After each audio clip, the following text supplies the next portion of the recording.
Hello, tasty people. If you want to see how I made this fried pork shoulder with grilled pineapple and mashed potatoes with homemade gravy, then please keep on watching. From my butcher, I got 3 to 4 pounds of pork shoulder at about 3 to 4 inch cubes. I cleaned my meat with some vinegar, rinsed it off, and added the juice of 1 lime and some all-purpose seasoning. I used adobo seasoning, some garlic powder, some onion powder, some salt, some dried parsley, some black pepper, some cayenne pepper, and then some thyme, and I pressure cooked it on high for 1 hour because the cubes were a bit big. And this is the result. I am just taking out the individual pieces of pork to prepare for frying. And guys, do not get rid of your juice, okay? All of that juice that the pork was cooked in is flavor. So I don't need all of it, but I am gonna use a little bit of it, which is gonna be for my gravy that I will later add on top of my mashed potato. Stove, I have a saucepan and my wok pan, which is already preheated with my oil. If you have a deep fryer, feel free to use your deep fryer. I do not, so I'm using my wok pan, which did the job. And the pork is just gonna fry for about 3 to 5 minutes. Since they are already cooked, we just want a nice crisp on it. I added my pork juices to my saucepan and a dash of Jamaican browning, which is gonna add a nice color to our gravy.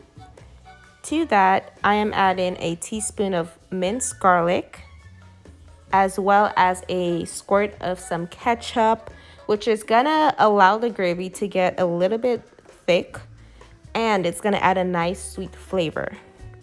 I felt like my gravy needed some spice, so I added some cayenne pepper to it and allowed it to simmer so that all the flavors could come together. I preheated my griddle to 450 degrees or on the sear setting, and I am adding some sliced onions and bell peppers to that for them to get nice and charred. And it's just gonna add garnish and dimension to your finished dish. If you do not have a griddle, you can use a grill. If you don't want to put on your grill for that, just use a skillet or even a saucepan. All right, for your mashed potatoes, I have already cleaned, peeled, and chopped my potatoes. I did not peel them all the way through because I actually like the look of the skin in the finished product of the potatoes. It just adds a beautiful aesthetic. I added some butter and some heavy whipping cream. If you do not have heavy whipping cream, feel free to use whole milk, but the fattier the milk, the better your mashed potatoes, guys. I tasted my mashed potatoes and felt like it needed a little bit of flavor, so I'm adding some sea salt and some freshly cracked black pepper for flavor. Once you whisk that and everything's combined, go ahead and add some shredded cheese. It's pretty much up to you how much you want to add. I added about a 1/4 cup, and I just kind of combined that with a whisk. And to garnish, I added some thinly sliced scallions or green onions. It's also going to add a wonderful texture to your mashed potatoes. Once your vegetables have been nicely charred to your desire, go ahead and add some sliced and cored pineapple to your griddle and just allow it to caramelize and get nice and charred as well.